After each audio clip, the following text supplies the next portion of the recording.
You know, I don't want to cause, you know, controversy for the sake of it. That's not the point. You know, I don't want to incite people, but I would want to challenge those who are open for challenge. You know, and at different parts in our life, different stages in our life, we may be open to different challenges, or more challenge or less challenge, depending on where we are, you know. And I think God is awakening people to the truth of who he is. Therefore, that is going to challenge the way they saw him previously, even if it's on a small scale rather than a huge scale. But I think deconstruction that's certainly taken place with me since 2016 in a real major way, you know, has prepared me for where I am now. And without that, no, I would struggle to engage that myself. And you know, as my friend Lindy says, you know, her past self would definitely call her present self a heretic, you know. But what is heresy? It's only someone's contradicting someone's beliefs, and it's usually an institutional set of beliefs that's contradicted. And I'm, you know, believe that none of those institutional things should tie us down to confirmation. I mean, that's what, when Paul was saying in Romans 12, do not be conformed to the pattern of this world, he really was saying, don't be conformed to religious patterns that will restrict you. And he was obviously talking about Judaism, but he was probably talking about pagan, you know, beliefs as well, that are there to conform us. I mean, those in the Roman Empire had to accept Caesar as God, you know. I mean, and if they didn't, you know, they would be threatened with death.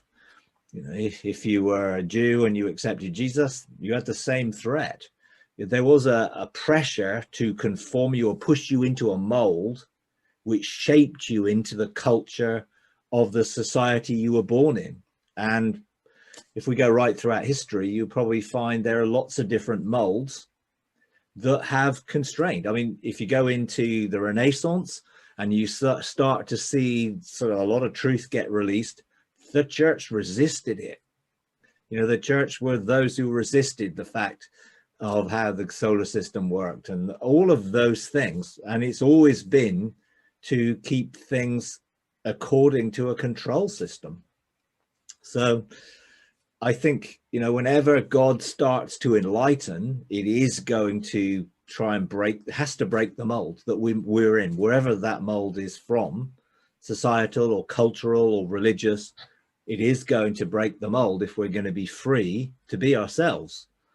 You know, you can't be yourself if you're in someone else's mold, whether you're trying to shape yourself after somebody else or compare yourself with somebody else or fit in with a group or a tribe or a pattern, you know, then you're going to be conformed. And Paul said, do not be conformed, but be transformed by the renewing of your mind.